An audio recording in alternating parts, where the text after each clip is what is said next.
One of the things that strikes me in all my travels around the world is why it is that those who've got the least find it the easiest to be joyful. I was very lucky to be born in a missionary family in Africa and spent most of my life growing up in the third world, and have been very privileged to spend time in the first world as well and have traveled the globe. One thing that remains is when I look at the first world, I notice depression, anxiety, stress. This is hitting young kids, this is hitting people who live at home on their own. And I sit back and I think, where I grew up, things were different.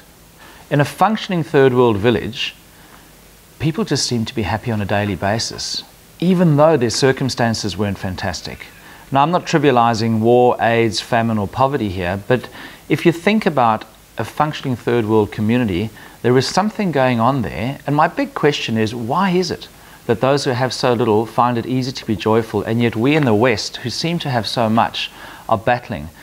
We know there's a high proportion of people on antidepressants and seeing physicians at the moment.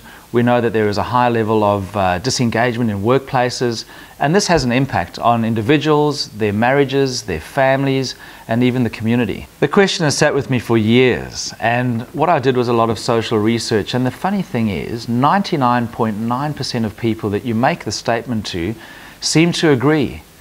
So I thought, why not write a book? Why not do some social research and try and find out what it is that the West has either forgotten about happiness, or we've gotten so busy that it just doesn't enter onto our radar screen.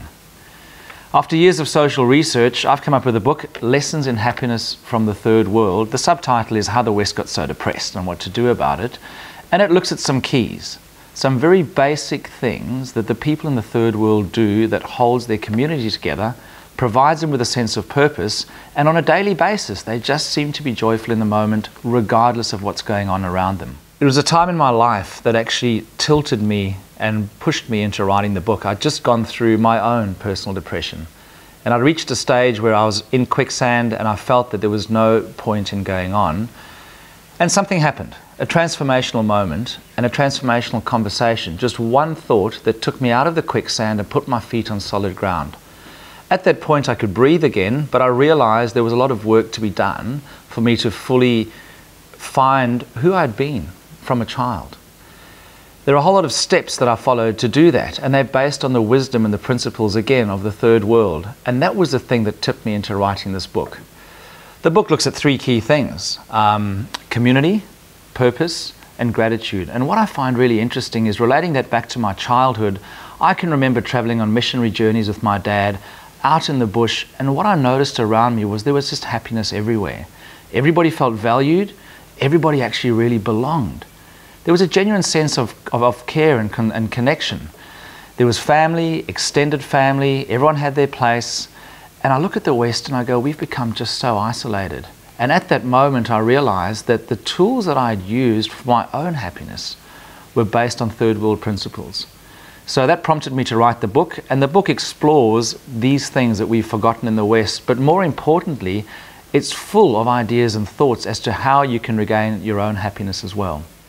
It was at this point in my life that I realized that the third world principles I'd grown up with, and all the latest studying and development I've done in positive psychology, emotional intelligence, resilience training, could actually be synthesized into one story. A story that touches people's hearts, that gets them to reconnect with who they are as individuals, but at the same time provides them with the keys to taking them forward. I guess in a sense, in everyone's life you move at some point from ambition to purpose, and this is my purpose, is to have people stop and think. Why is it that we're not happy? Why is it that our families and lives are impacted? And what's really important to us? So it's interesting, happiness. With over 5 million searches a month for happiness on Google, what is it really? For me personally, every day is an adventure, and every day I am happy. I've returned to a place where I see the world almost with awe and wonder through the eyes of a child again. So what's it going to take?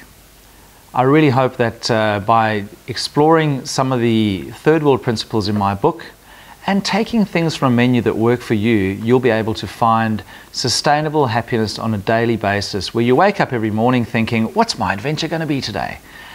But also, who can I be kind to today? And most importantly, what's a kindness you're going to show to yourself? So enjoy the read. Thank you.